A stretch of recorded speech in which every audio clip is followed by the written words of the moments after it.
Guys, Bagheera here for AndroidFanNetwork.com or AFN. Sony Xperia Z from T-Mobile. Now I know at first glance, oh, it's purple, it's not a very manly color, I can't be seen with that, but let me reassure you, this is actually a very nice shade of purple. Same color that's used in Ava Unit 1 for Neon Genesis Evangelion for you anime fans out there, so should give you some perspective as to its shade. Now, the phone itself. It is 5.47 inches tall by 2.79 inches wide by 0.31 inches thick, or we'll say thin. Weighs in at 5.15 ounces. Does have a little heft to it, but that's because it's a solid glass front and back as well. Gives you an indication as to its build quality.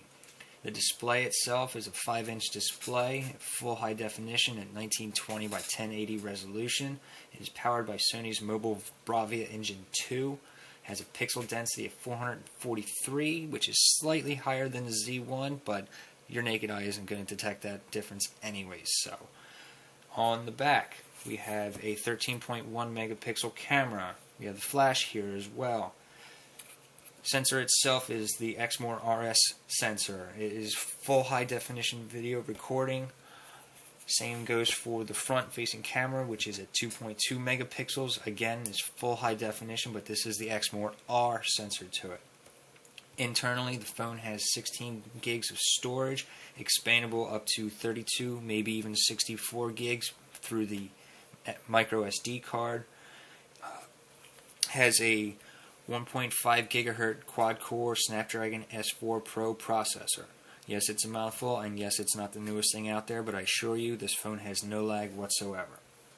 Now, around the sides, we have the 3.5mm jack for the headphones on the top.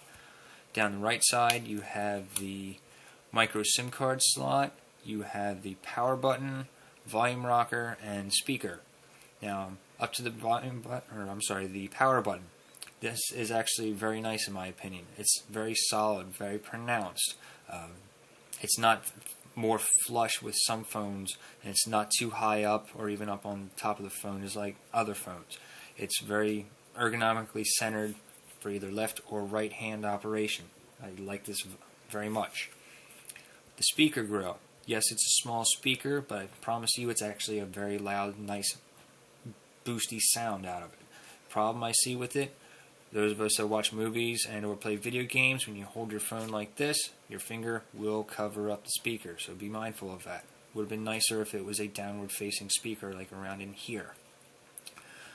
On the left side, we see the mounts for the dock, we see the micro SD card slot here, and we also see a slot for the USB charger port. Now you will notice on here these little white indicators on the inside. I believe these are water indicators. Since this phone is rated for water submergence for some time, be mindful to keep that closed, otherwise it's an indication your warranty will be void. Speaking of voiding your warranty, the front and the back of the phone both have a factory installed screen protectors to them, but this is mainly for shatter resistance. Sony themselves has said this is not for scratch resistance, so it's best practice to put on your own skin for the back or even a screen protector for the front. You can remove this front one, but I wouldn't do that because apparently it also voids your warranty if you do, so leave it on there. Now, to the phone itself. Quick turn on, let's do the processor. Nice, crisp, vibrant screen to it. It's not overly saturated like some of the AMOLED screens can be. This is a T-Mobile phone, so you obviously have the standard T-Mobile bloatware as the My Account, visual voicemail, mobile hotspot, T-Mobile TV. But for Sony stuff, there actually isn't a whole lot. There is the civil alerts, which actually is a very nice feature to this. There's also the Music Unlimited, the PlayStation Mobile, which is like the PlayStation Network, Play Memories Online, which is for your photos. You have Walkman, which has been in Sony's repertoire forever. You have Sony Select, Smart Connect, and Social Life.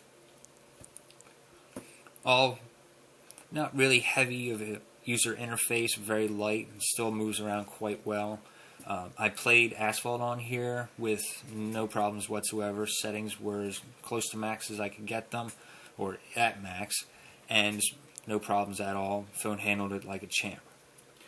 Now, some of the things I don't like about the phone, when the screen's off like this and you get a notification, say for text message or Gmail, whatever it might be, all you get as a notice is the little LED indicator right up here on the top right hand side.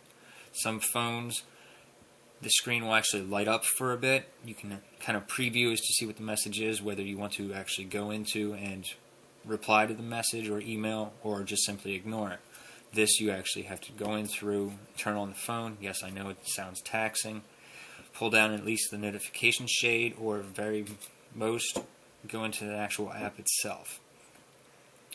Some things I do like, alongside here, all the most recent apps are actually nice and off to the one side, kind of leaves the rest of the screen open. It does have these little shortcuts for a calculator, or in this case is a timer. That's what comes with it out of the box.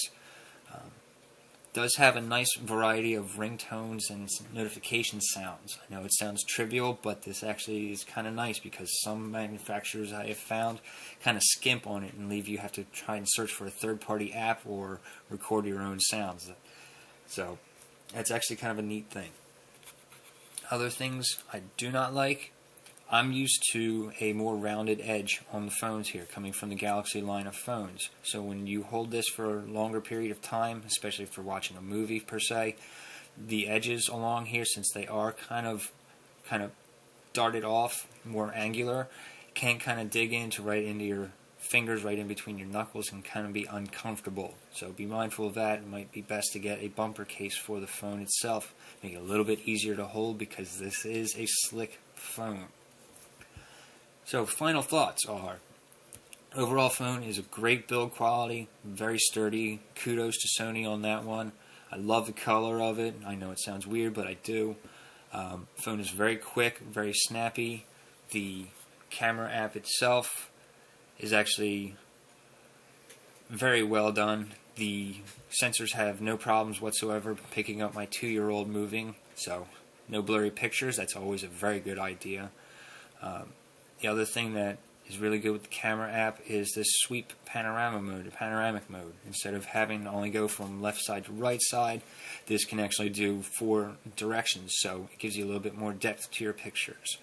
So, all in all, great job, Sony. Does very well. Pictures look nice and crisp. Screens doesn't look overly saturated. Plays games beautifully. Movie playbacks, no problems whatsoever. So, thanks for watching, and hope to see you around.